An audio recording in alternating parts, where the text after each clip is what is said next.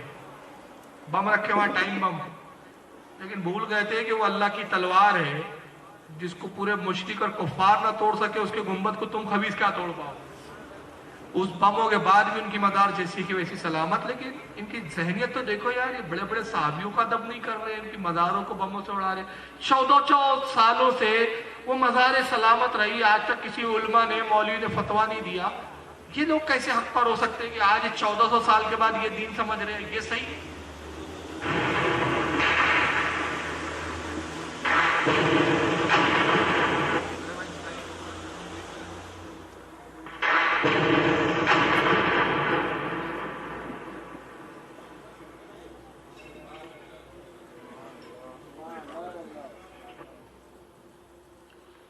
اور یہ حضرت یونس علیہ السلام کی مزار 2800 سال سے مزار تھی. کتنے سال سے؟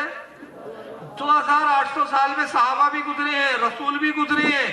اور یہ مزار تھی کہاں پر؟ یہ موصل شہر ہے عراق کا. موصل میں فاروق اعظم کے زمانے میں، فاروق اعظم کے دور خلافت میں عراق فتح ہوا. صحابہ کرام حاضر ہوئے، مزار پہ جاتے تھے. فاروق اعظم نے فتویٰ نہیں دیا یونس کی قبر کو ڈھا دو. سعد ابن ابی وقاص صحابی رسول جلیل القدر، انہوں نے موصل کو فتح کیا، عراق کو پورے. انہوں نے نہیں کہا صحابہ سے مزار ڈھا دو. 2800 سال سے لے کر رسول تک، رسول سے ہم تک یہ مزاریں رہی، لوگ جاتے رہے. کسی نے نہیں کہا صاحب یہ مزار بنانا شرک ہے. یہ عقل مند کے بچے پیدا ہوئے اور بم سے اڑایا معاذ اللہ. اور 2 مہینے کے اندر 30 یا 35 کے قریب وہ ابھی اینکر کیے ہوئے آپ کامنٹری سنیں گے. پاکستان کا جیو چینل ہے، یہ اس کی رپورٹ ہے، یہ پاکستان کے جیو چینل کی جنہوں نے لائیو یہ کیا ہے. آپ سن لیں کتنی مسجدیں ڈھائی گئی اور کتنی قبریں. مسجدیں کیوں ڈھائی گئی؟ کہا گیا کہ یہ بزرگوں نے بنائی، لہذا وہ مسجدیں جو بزرگوں کے نام سے منسوب ہے اس میں بھی نماز پڑھنا شرک ہے. شرک کا تو ایسا حیضہ پھیلا ہے جماعت کو کہ اپنے باپ کو بھی مشرک بولنے سے نہیں چکتے. یہ سمجھ رہے؟ سب شرک ہی شرک ہے ان کے یہاں. سن لی، دیکھ لیجیے.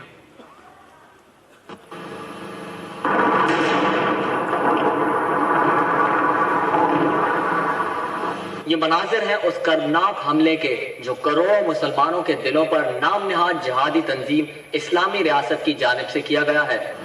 عراق اور شام کی شدت پسند تنظیم داعش نے عراق کے شہر موصل میں واقع پیغمبر خدا حضرت یونس علیہ السلام کا مزار مبارک دھماکے سے مکمل طور پر شہید کر دیا ہے. غیر ملکی ذرائع ابلاغ کے مطابق شدت پسندوں نے مزار کو شہید کرنے سے قبل اس کے احاطے میں موجود مسجد کو خالی کروایا، جس کے بعد مزار کے اطراف اور اندر بھاری دھماکہ خیز مواد نصب کر کے اسے دھماکے سے شہید کر دیا گیا.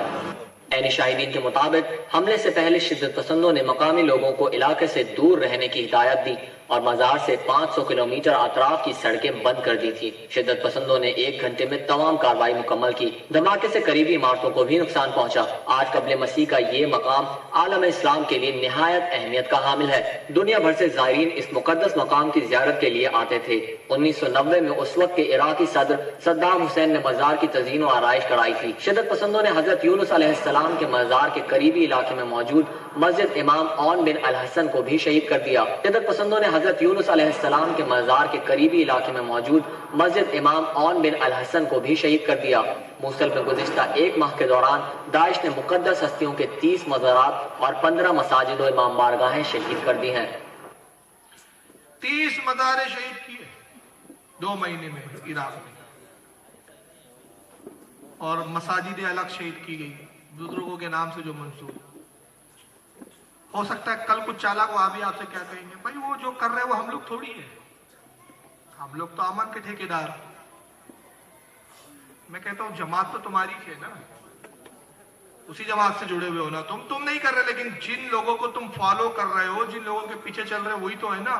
اور اگر نہیں ہو تو ہمت کرو، جیسے ہم ڈنکی کی چوٹ پر اور کسی کے خوف کے بغیر بلا خوف و تردید ڈنکی کی چوٹ پہ کہتے ہیں جو ہمارے بزرگوں کی مزاروں کو ڈھا رہے ہیں، جن کے عقیدوں کے نبی مر کر مٹے مل گئے، ہم ان کو مسلمان نہیں کہتے، یہ بدترین کافر ہے۔ بولو آپ بھی تم تو مسلمان کہتے ہو۔ یاد رکھو، میں اس پہ ایک حدیث پیش کر رہا ہوں اور اس پر یہ گفتگو ختم کروں گا۔ حضرت یوشع علیہ السلام ایک نبی گزرے، کون؟ حضرت یوشع علیہ السلام۔ یہ حضرت موسیٰ کے بعد بنی اسرائیل کے نبی بن کر مبعوث کیے گئے، اور جس علاقے میں نبی بنائے گئے 6 لاکھ کی آبادی تھی ان کی۔ ہر اس زمانے میں الگ الگ بستیوں کے الگ الگ نبی ہوتے تھے، رسول ایک ہوتا تھا، نبی الگ الگ کئی ہوتے تھے، ایک زمانے میں ایک ساتھ کئی نبی ہوتے تھے۔ 6 لاکھ کی آبادی تھی، 6 لاکھ کی ایک آبادی کی طرف ان کو مبعوث کیا گیا کہ جاؤ تبلیغ کرو۔ تبلیغ کی انہوں نے، 3 لاکھ لوگ ایمان لائے، اور 3 لاکھ لوگوں نے ایمان لانے سے انکار کر دیا، کفر پر آڑے تھے۔ سمجھاتے رہے حضرت یوشع، کئی 100 سال سمجھایا، 200-250 سال سمجھایا، بڑی طویل عمر ہے حضرت یوشع کی۔ جب مایوس ہو گئے، اللہ سے دعا کی، پروردگار کی اب قوم نہیں ماننے والی، عذاب بھیجے اس پر، اور ان 3 لاکھ بدکاروں پہ عذاب نازل کر فنا کر دے ان کو، تاکہ صرف تیرے نام لیوا رہے۔ اللہ نے فرمایا یوشع تم نکل جاؤ اس بستی سے، پوری 6 لاکھ آبادی کو ختم کرنے والا ہوں۔ کیا فرمایا اللہ نے؟ یوشع تم نکلو تو نہ یہاں سے، آبادی چھوڑ دو، پورے 6 لاکھ پر عذاب آنے والا ہے۔ حضرت یوشع سجدے میں گر گئے، عرض کیا خالق کائنات، میں نے 3 لاکھ گناہگاروں کے لیے دعا کی ہے، اے پروردگار یہ 3 لاکھ تو تیرے ماننے والے ہیں، تیری عبادت کرتے ہیں، تجھے خدا تسلیم کرتے ہیں، ایمان لائے یہ موسیٰ پر مجھ پر، ان پر کیوں عذاب نازل کر رہا ہے؟ اللہ نے فرمایا یوشع یہ 3 لاکھ اگرچہ مجھ پر ایمان رکھتے ہیں، لیکن عذاب ان پر اس لیے آ رہا ہے، یہ وہ 3 لاکھ جو نافرمان ہیں، ان سے قطع تعلق نہیں کرتے، ان سے دوستیاں کرتے ہیں، ان کے ساتھ اٹھتے ہیں، بیٹھتے ہیں، کھاتے پیتے، لہذا یہ بھی مجرم ہے۔ چور کا دوست بھی چور ہوتا ہے، چور کو بھی اچھا سمجھنے والا، چور کو بھی تعریف کرنے والا چوری ہوتا ہے، اگرچہ وہ چوری نہیں کرتا، اگرچہ تم قبروں کو ڈھا نہیں رہے ہو، مگر جو ڈھا رہے ہیں ان کو اپنا گرو گھنٹال تو مانتے ہو، اپنا بزرگ و پیشوا تو جانتے ہو، اپنا عالم تو کہہ رہے ہو، اپنا مولانا تو بتا رہے ہو۔ تو لہذا بہرحال بات بہت لمبی چلے گئی، لیکن اس بہانے کچھ چیزیں آپ کے سامنے آ گئی، تو اللہ تعالیٰ آپ کو توفیق عطا فرمائے کہ آپ سمجھیں کہ ایمان کفر کا اور ایمان کا مجموعہ نہیں ہے اسلام، کفر سے دور رہیں گے تو ہی صحیح معنوں میں آپ مسلمان ہو سکتے ہیں۔ یہ سوال ہے کہ اس وقت کے حرمین شریفین میں جو امام ہے، مطلب اس کی ابتدا میں نماز پڑھنا کیسا ہے؟ یہ آواز کر کے آ رہی ہے؟ نہیں ٹرین نہیں، کیڑے کی آواز آ رہی ہے۔ میں وہ بتانا میں یہ سوال کے جواب میں اتنا ہی کہوں گا کہ اتنا دکھانے کے بعد تو کچھ سمجھنا چاہیے کہ ان کے پیچھے نماز ہوگی کہ نہیں ہوگی؟ چلیے میں ایک بہت چھوٹی سی مثال دے دیتا ہوں۔ ہمارے علماء باقاعدہ ڈنگی کی چوٹ پہ بولتے ہیں کہ وہابی کوئی بھی ہو، وہابی امام کے پیچھے نماز نہیں ہوں گی، لیکن ہمارے کچھ سنی صلح پسند لوگ کیا کہتے ہیں، یار وہ بھی تو نماز پڑھ رہے، اللہ کی تو عبادت کر رہے، کوئی بدھ کو تو نہیں پوج رہے۔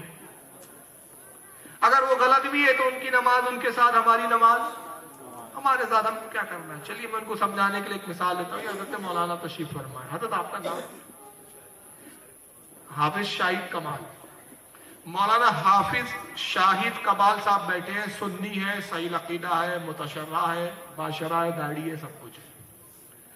حضرت نے 2 لاکھ لوگوں کو نماز پڑھائی عید کی، 2 لاکھ لوگوں نے حضرت کے پیچھے نماز پڑھی۔ نماز پڑھانے کے بعد حضرت نے کہا کہ حضرات میں آپ لوگوں کو بتا دوں، مجھ سے غلطی ہو گئی، معافی چاہتا ہوں، نماز تو پڑھا دی، بعد میں بیچ میں مجھے خیال آیا دوسری رکعت کے اندر کہ میرا وضو ہی نہیں ہے، حضرات میں نے بغیر وضو کے نماز پڑھا دی۔ مجھے ذرا ایمانداری سے بتائیں وہ 2 لاکھ لوگوں کی نماز ہو گئی؟ ارے ہوئی یا نہیں؟ نہیں ہوئی۔ کیوں نہیں ہوئی؟ جب امامی کی نہیں ہوئی تو آپ کی کہاں سے؟ اور امام وضو سے نہیں ہے، وہاں یہ کیوں نہیں کہتے ارے چھوڑیے مولانا صاحب آپ ایک اکیلے نے وضو نہیں کیا تھا, ہم نے 2 لاکھ لوگ تو وضو سے آئے تھے, آپ کی نماز آپ کے ساتھ, ہماری نماز ہمارے ساتھ. امام صاحب نماز پڑھا رہے, نماز پڑھاتے کر کے آواز نکال دی, سمجھ گئے نا. ابھی نماز چھوڑی نہیں, نماز پڑھائی رہے, نماز ہوئی. آپ کہہ دیجئے چھوڑیے نا مولانا صاحب, تو آپ نے کیا, ہم نے تھوڑی کیا ہے, آپ کی نماز آپ کے ساتھ, ہماری نماز. وہاں اصول نہیں لا رہے آپ, کہہ رہے شریعت کا قانون ہے کہ امام بھی باوضو ہو, امام کا وضو سلامت رہے. تو میں کہتا ہوں جب امام کا وضو نہ ہو تو نماز نہیں ہوتی, جس امام کا ایمان ہی نہ ہو کیسے ہوں گی نماز؟ ارے یہاں تو مومن ہونے کے بعد وضو نہیں ہے تو نماز نہیں ہو رہی, اور یہ خبیث کا تو ایمان ہی نہیں ہے. جو نماز پڑھاتا اور عقیدہ یہ رکھتا ہوں نبی مر گئے مٹی میں مل گئے, اس کا کیا نماز ہے؟ جس خبیث کا عقیدہ یہ ہو کہ نبی اپنی بیٹی فاطمہ کو نہ بچا سکے, اس کی نماز اس کو کیا بچائیں گی خبیث کو؟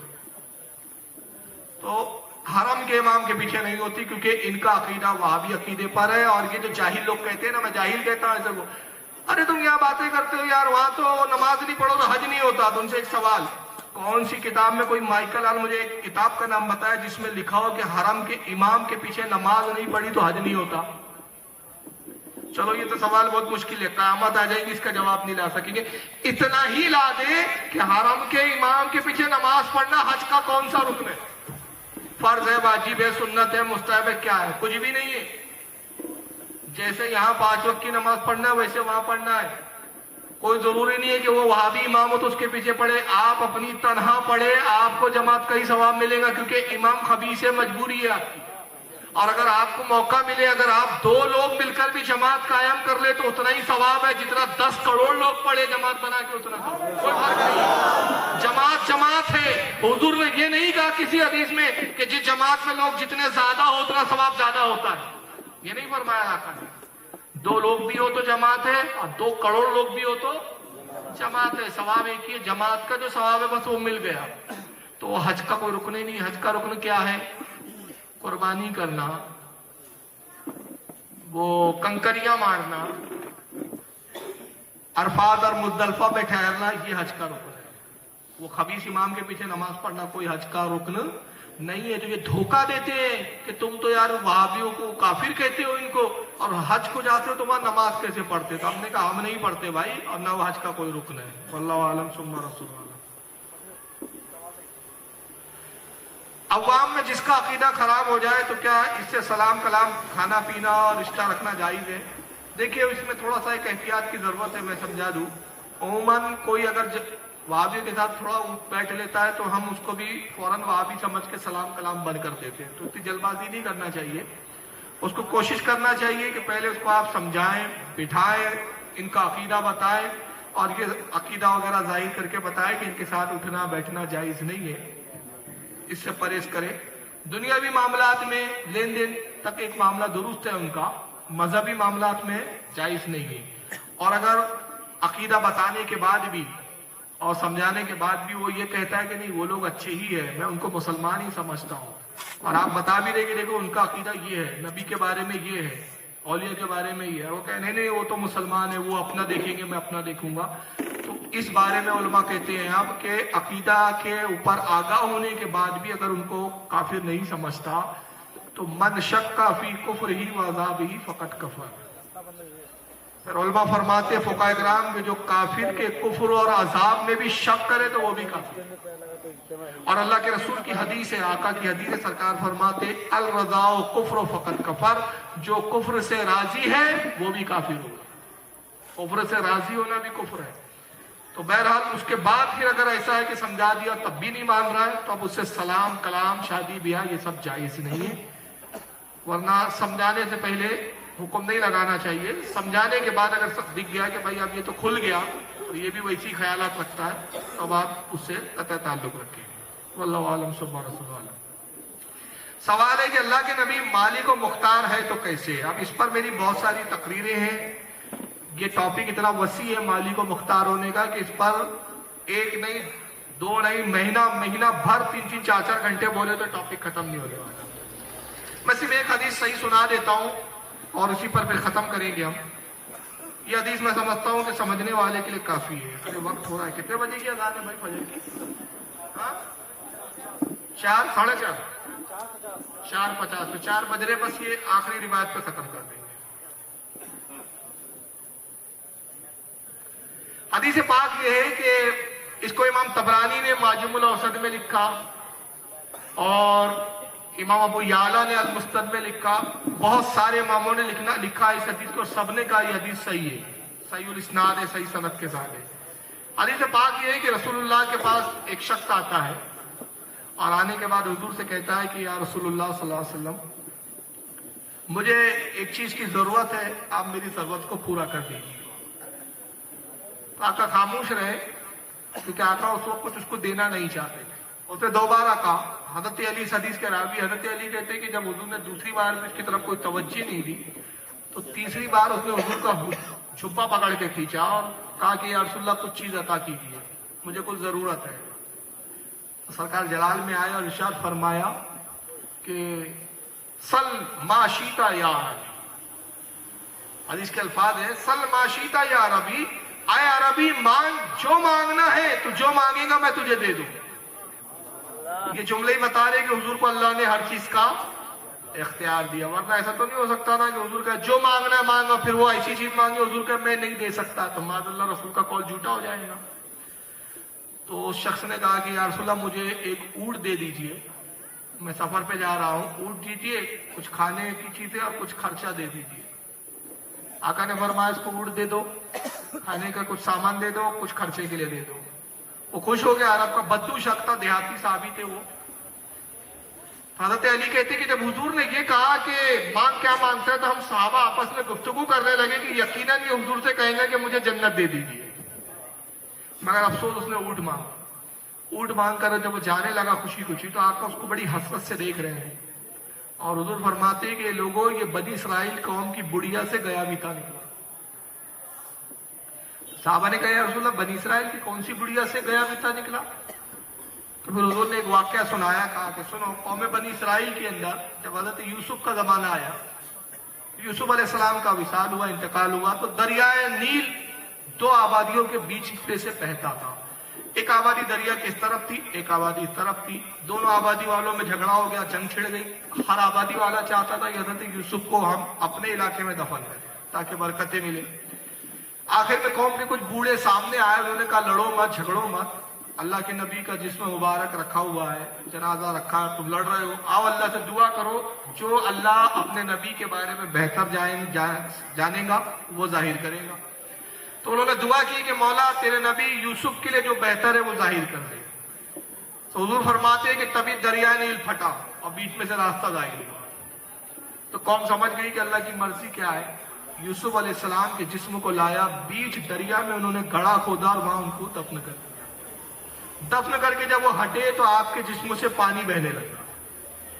حضور فرماتے ہیں کہ اس پانی میں یہ تاثیر پیدا ہوئی دریائے نیل کی کہ آپ کی قبر کو جب چھو کر جو پانی گزرتا تھا, بیمار اس کو پی لیتے تھے تو شفا ہو جاتی تھی. 313 سال یا 300 کچھ سال حضرت یوسف کا جسم دریائے نیل کے اندر رہا, پانی اوپر بہتا رہا. اب ظاہر ہے کہ قبر تو کوئی پکی تو تھی نہیں, واٹر پروف, تو پانی اندر بھی جاتا ہوگا نا.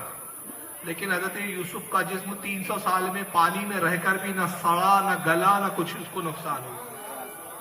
300 سال کے بعد حضرت موسیٰ علیہ السلام آئے اور قوم بنی اسرائیل کو فرعون سے آزاد کرا کے لے جا رہے ہیں. پیچھے فرعون لگا ہوا ہے. دریا نیل پہ پہنچے, عصا مارا, دریا پھٹا. پھر جب بیچ دریا میں پہنچے اللہ نے وحی کی اور وحی یہ نازل کی کہ موسیٰ یہاں پر یوسف ہمارے نبی کی مزار اور قبر ہے, قبر کو کھودو اور یوسف کے جسم کو اپنے ساتھ لے جاؤ.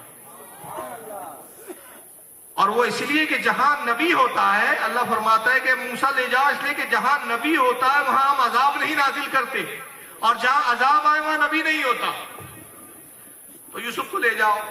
عرض کی مولا وہ جگہ خاص کہاں ہے جہاں تیرے نبی یوسف کا جسم ہے؟ تو اللہ نے فرمایا کہ اے موسیٰ تیرے قوم میں ایک ضعیفہ, ایک بڑھیا ہے جس کی عمر 300 کچھ سال ہے, اس سے پوچھو وہ بتائے. اب اللہ کی حکمت ہے, اللہ نے جب یہ بتا دیا کہ موسیٰ کی یوسف کی قبر ہے دریا نیل کے بیچ میں، تب یہ بھی بتا دیتا کہ یہ جگہ یہاں کھودو اور نکال لو، لیکن اللہ کی حکمت دیکھی، اللہ نے کیا فرمایا، اے موسیٰ اپنی قوم کی ضعیفہ بڑھیا سے پوچھو۔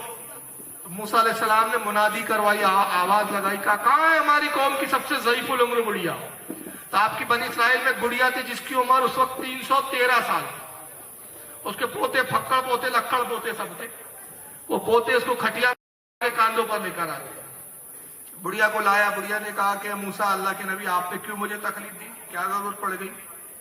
تو آپ نے کہا کہ ضعیفہ کیا تو جانتی ہے کہ یوسف کی قبر کہاں ہے، یوسف علیہ السلام کی مزار کہاں ہے؟ بڑھیا نے کہا واللہ میں جانتی ہوں، جس وقت یوسف کو دفن کیا گیا میں اس وقت بچی تھی، میں نے اپنی آنکھوں سے دیکھا کہاں دفن کیا گیا، وہ جگہ مجھے یاد ہے، اور میں ہمیشہ اکثر آیا کرتی تھی، یوسف کی مزار کو دیکھتی تھی دریا کے اس جگہ سے۔ تو اے موسیٰ میں جانتی ہوں، لیکن اگر آپ چاہتے ہیں کہ موسیٰ یوسف کی قبر کو میں بتاؤں تو میری ایک شرط ہے۔ اور میں کیا شرط ہے؟ آج پہلے وعدہ کیجئے کہ جو چیز میں آپ سے مانگوں گی آپ مجھے وہ جو ہے وہ عطا کریں گے۔ تو موسیٰ نے کہا مانگ، کیا مانگتی ہے؟ مانگ لے۔ تو بڑھیا کہتی ہے کہ میں یہ مانگتی ہوں کہ جنت میں میں آپ کے ساتھ آپ کے محل میں رہوں، یہ دیجئے مجھے۔ تو موسیٰ علیہ السلام نے کہا سلیل جنہ، اے ضعیفہ جنت لے لے، میرے محل میں میرے ساتھ رہنے کی بات مت کر۔ وہ کہتی نہیں واللہ میں اس وقت تک نہ مانوں گی جب تک آپ اس بات پر راضی نہ ہو جائے، اس بات پر مجھے وعدہ نہ کر لے کہ جنت کے جس محل میں آپ رہیں گے آپ کے ساتھ آپ کے محل میں رہوں گی۔ آپ نے کہا بڑھیا اس محل میں تو میری بیوی صفورہ رہے گی، تو کہاں چلی آ رہی گی؟ کہا نہیں جب تک آپ وعدہ نہیں کریں گے میں نہیں بتاؤں گی۔ وہ لڑنے لگی، اللہ کے نبی فرماتے فردوہا، حضرت موسیٰ اس کی بات کو رد کرتے رہے، وہ جھگڑتے رہی، تو اللہ نے وہی بھیجی موسیٰ کی طرف، اور وہی یہ بھیجی کہ موسیٰ جو بڑھیا آپ سے مانگ رہی ہے آپ اس کو دے دیجئے، اس میں آپ کا کیا جاتا ہے؟ واہ! تو حضرت موسیٰ نے کہا جا، جنت میں میں تجھے اپنے ساتھ رکھنے پہ راضی ہو گیا۔ یہاں وہی یہ نہیں آئی کہ موسیٰ وہ بڑھیا بھی مشرک ہے جو تم سے جنت مانگ رہی ہے، تو بھی مشرک جو بول رہا ہے کہ جنت لے لے، جنت تو ہماری ہے، یہ نہیں آئی وہی، بلکہ کیا آیا کہ موسیٰ جو وہ مانگ رہی ہے آپ دے دیجئے۔ آقا نے واقعہ بتایا، کہا کہ سنو اس ضعیفہ نے یوسف کی قبر بتانے کے بعد جنت مانگ لیا، اور میں نے اس دیہاتی صحابی سے خود کہا مانگ، کیا مانگتا ہے؟ قسم وحدہ لا شریک کی، اگر وہ مجھ سے کہتا ہے کہ محمد میں جنت میں آپ کے ساتھ رہنا چاہتا ہوں تو میں اس کو یہ معاملہ دے دیتا، عطا کرتا۔ اب اس سے بڑا کیا اختیار چاہیے آپ کو رسول کا، کہ حضور مالک جنت ہے، جس کو چاہے جنت عطا کر دے۔ تو اعلیٰ حضرت اسی لیے کہتے ہیں لا ورب العرش، جس کو جو ملا ان سے ملا، بٹی ہے کونین میں نعمت رسول اللہ۔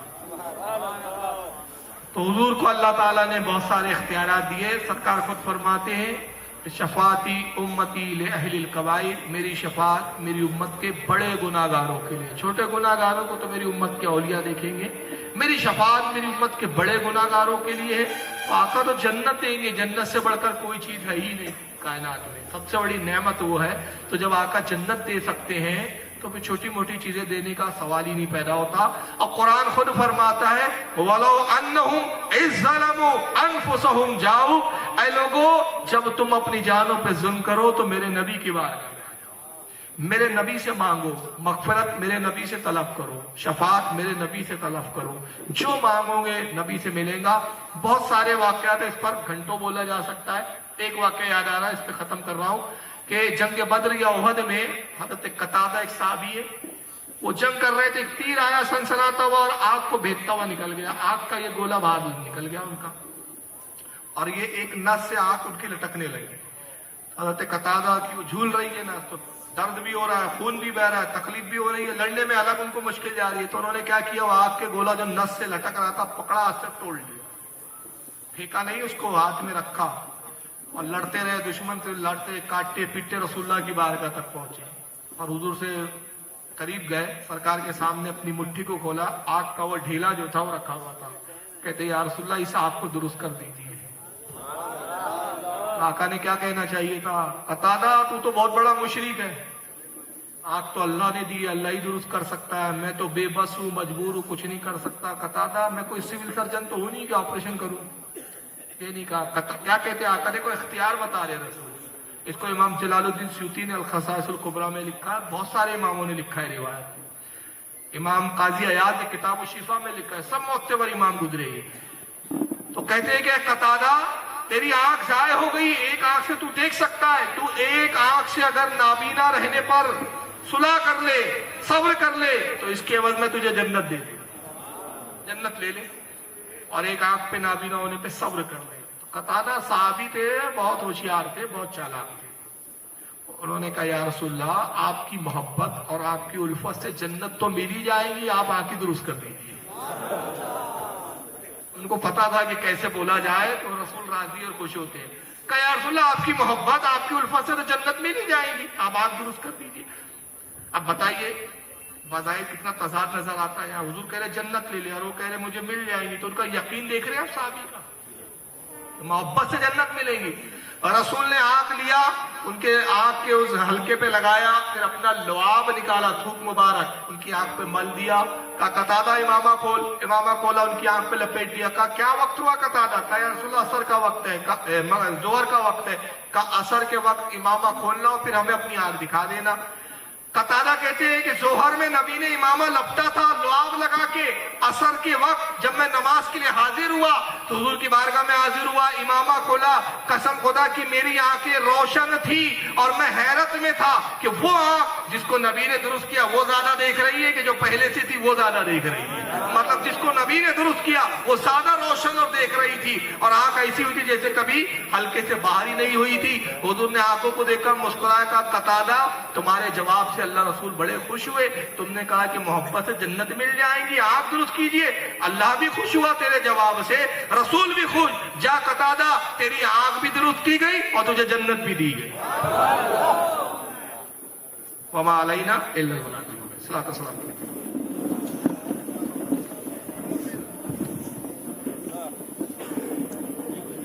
مصطفیٰ جان رحمت پیلا کو سلام، مصطفیٰ جان رحمت پیلا کو سلام، شمع بز میں ہدایت پیلا،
سيدنا وشفيعنا وحبيبنا ونبينا مولانا محمد وعلى آل سيدنا مولانا محمد وبارك وسلم.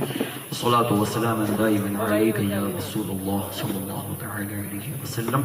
اللهم ربنا آتنا في الدنيا حسنة وفي الآخرة حسنة وقنا عذاب النار وقنا عذاب القبر وقنا عذاب الحشر وقنا عذاب الدارين وقنا عذاب الميزان وقنا عذاب الصراط. مولا کریم بطفیل مصطفیٰ و آل مصطفیٰ ہم سب کی دعا ختم ہونے کے پہلے ہمیں جہنم سے آزاد فرما دے. مولا دعائیں ختم ہونے کے پہلے ہم سب کو مدینہ شریف کا ویزا عطا فرما. مولا ہم سب کا آنا بیٹھنا سننا سنانا قبول فرما. مولا ایمان پہ قائم رکھ، ایمان ہی پہ میٹھے مدینہ مصطفیٰ پیارے کے قدمین شریف میں موت عطا فرما. اے اللہ کچھ نہ رہے عشق مصطفیٰ باقی رہے، کچھ رہے نہ رہے عشق مصطفیٰ باقی رہے. ہمارے بچوں کو، ہمارے جوانوں کو، بوڑھوں کو، ماؤں کو، بہنوں کو، سب کے دلوں کو مصطفیٰ جان رحمت کی محبت کا مدینہ بنا دیں. مولا کریم دین کے دشمن ہیں، دین کے باغی ہیں، مصطفیٰ کے باغی ہیں، اسے محفوظ فرما. اے اللہ مسلک حق یعنی مسلک اعلیٰ حضرت زندگی کے آخری سانس تک سختی کے ساتھ قائم رہنے کی توفیق عطا فرما. جتنے سنی حضرات ہیں، قادری ہیں، اشرفی ہیں، رضوی ہیں، برکاتی حبیبی ہیں، سب کو مل جل کے ایک ساتھ مسلک رضا کی چھاؤں میں زندگی گزارنے والا بنا. مولا اس پروگرام میں حصہ لینے والوں کو دونوں عالم کی برکتیں عطا فرما. بچوں نوجوان نے بڑی مشقت کی ہے، بڑی محنت کی ہے. مولا ان کی کاوش قبول فرما، ان کو دین کے لیے آغوش کرنے کی توفیق عطا فرما. ان سب کو دین کا غازی بنا، مسجد کا نمازی بنا، پکا عاشق رسول بنا. اور دونوں عالم کی نعمتیں، عظمتیں، برکتیں عطا فرما. مولا کریم جتنے علماء یہاں موجود ہیں سب کے علم میں، عمر میں، تقوی میں بے پناہ برکتیں عطا فرما. مولا کریم ہمارے صدر قبلہ فاروق خان صاحب رضوی ہماری شان ہیں، ہماری مسلک کی پہچان ہے. مولا کریم ان کو دشمنوں سے، حاسدوں سے محفوظ فرما دے. ان کے علم میں بے پناہ برکتیں عطا فرما. ایک زمانے کو ان کے فیضان علمی سے مستفیض ہونے کی توفیق عطا فرما. مولا ان کے عمر میں برکت ہو، علم میں برکت ہو، صحت میں برکت ہو. ایک زمانہ ان کے علم سے فیضیاب ہو.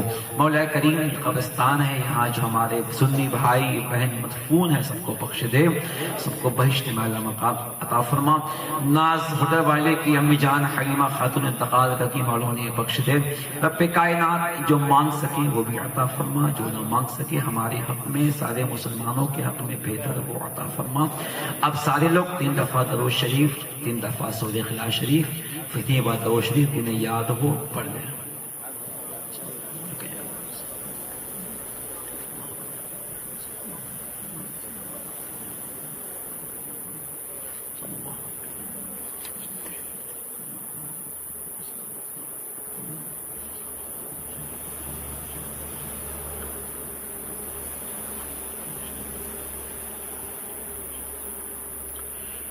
میرے آقا حسین ہم یہیں سے آپ کی بارگاہ میں حاضر ہیں.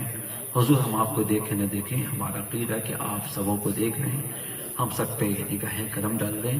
آپ کو حضرت علی اصغر کا صدقہ، حضرت اکبر کا واسطہ ہم پہ نگاہ کرم ڈالیں. سرکار ہماری جھولیاں بھرتے ہیں، ہم کچھ بھی ہیں آپ کی بھکاری ہیں، آپ کی بارگاہ سے لگے ہیں. ہم پہ توجہ ڈالیں، کرم فرما دے. غوث اعظم بمن بے سر و سما مدد، قبلہ ایدی مدد، کعبہ امام مدد. آپ ہیں نور علی، نور نبی، نور خدا. آپ کی دید ہے کس کس کے نظارے خواجہ. اس توقع پہ کہ تقدیر یہاں بنتی ہے، جمع ہو جاتے ہیں تقدیر کے مارے خواجہ. حق معین، ایک آواز میں حق معین، حق معین، حق معین. اے شفیع زمانہ زمانے مدد نما درحائے بستراز کلی دے کرم کشا. ان اللہ ملائکتہ یصلون علی النبی یا ایہا الذین آمنوا صلوا علیہ وسلموا تسلیما. ولقد لا بکمالہ کشف الدجى بجمالہ حسنت جمیع خصالہ. صلوا علیہ وآلہ. سبحان ربک رب العزة عما یصفون والسلام علی المرسلین والحمد للہ رب العالمین. بحق لا الہ الا اللہ.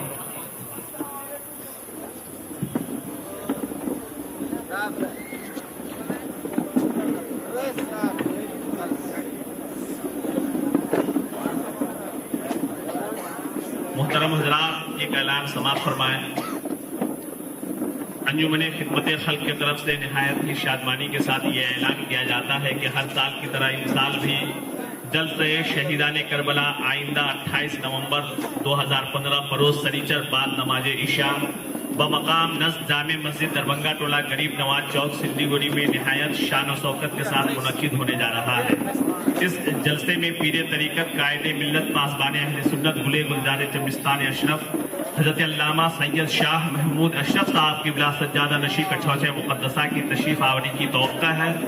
ساتھ ہی ساتھ پیر طریقت رہبر شریعت گلے گلزار شریعت حضرت علامہ و مولانا سید شاہ محمد فیضان اشرفی الجیلانی صاحب قبلہ و پیر طریقت رہبر شریعت گلے گلزار شہبازیت حضرت علامہ و مولانا سید شاہ محمد مسرور رازی صاحب قبلہ خانقاہ شہبازیہ بھاگلپور اور شاعر اسلام شہنشاہ ترنم بلبل باغ مدینہ حضرت علامہ مولانا عثمان غنی صاحب قبلہ گوالپولی بنگال تشریف لا رہے ہیں۔ ان کے علاوہ تمام مقامی علماء کرام حضرات بھی تشریف فرما ہوں گے، لہذا آپ تمام حضرات سے گزارش ہے کہ اس جلسے میں شرکت فرما کر ثواب دارین حاصل کریں۔